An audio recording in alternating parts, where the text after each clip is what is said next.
আমরা দেখতে পাচ্ছি মুরলীধর লেনের ঠিক কাছে বিজেপির দলীয় কার্যালয় উত্তর কলকাতার, সেইখানে সৌগত রায়, তৃণমূল সাংসদ সৌগত রায়ের বিরুদ্ধে প্রতিবাদ মিছিল করেছে। কেন?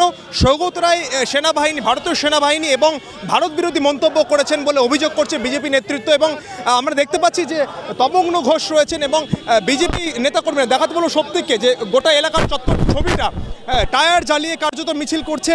আমাদের সঙ্গে এই মুহূর্তে রয়েছেন তপগ্ন সৌগত রায় বারে বারে এরকম বিতর্কিত মন্তব্য করছেন, কি বলবেন? উনি মাঝে মধ্যেই করেন, কখনো স্টেজের ওপর উঠে নাচেন, কখনো ধেই করে নাচছেন, কখনো এসব করছেন।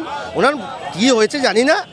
ওনার যদি মনে হচ্ছে ভারতবর্ষে থাকার মতো অবস্থা নেই, উনি পাকিস্তান যেতে পারেন। এই যে মন্তব্য, তৃণমূল সরকার তো অস্বস্তিতে পড়েছে। যদি উনি এই মন্তব্য প্রত্যাহার না করেন তাহলে ওনাকে আমি বলবো, ওনাকে 48 ঘন্টা সময় দিচ্ছি, উনি মন্তব্য প্রত্যাহার করুন, নাহলে ওনার বাড়ি ঘেরাও হবে, উনিও ঘেরাও হবেন।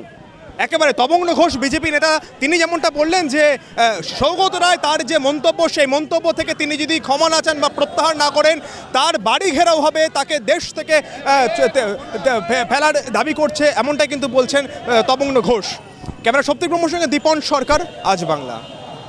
চীনের যে দালালগুলো যেরকম আছে, ওদের মতো ওনার মানসিকতা। বিএসএফকে নিয়ে যেটা উনি কুকীর্তি করেছেন, যা বলেছেন, আগামী দিনে সাধারণ মানুষ যদি ওনাকে গণধুলাই করে, তার দায়ী উনি নিজেই থাকবেন।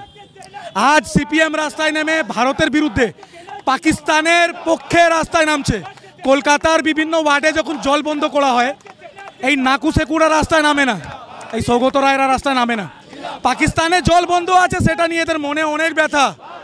আগামী দিনে সাধারণ মানুষ এদেরকে জবাব দেবে। প্রত্যাহার না করলে কি করবেন? একদম আমাদের একটাই দাবি, অবিলম্বে এই একজন চিটিংবাজ সাংসদ সৌগত রায়কে অবিলম্বে পদত্যাগ করতে হবে।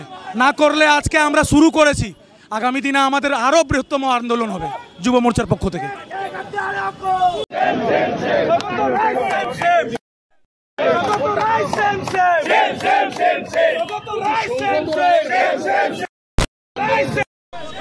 টেরোরেটিভ স্টেটমেন্ট করেছে ভারতীয় সেনা এবং বিএসএফ এর বিরুদ্ধে।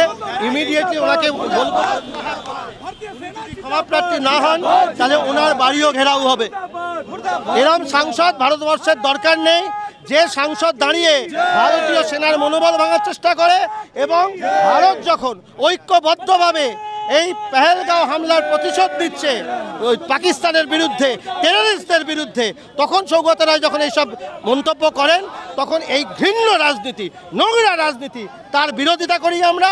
এবং সৌগত রায় যদি ইমিডিয়েটলি ক্ষমাপ্রার্থী না হন তাহলে ওনাকেও ঘেরাওয়ের সম্মুখীন হতে হবে।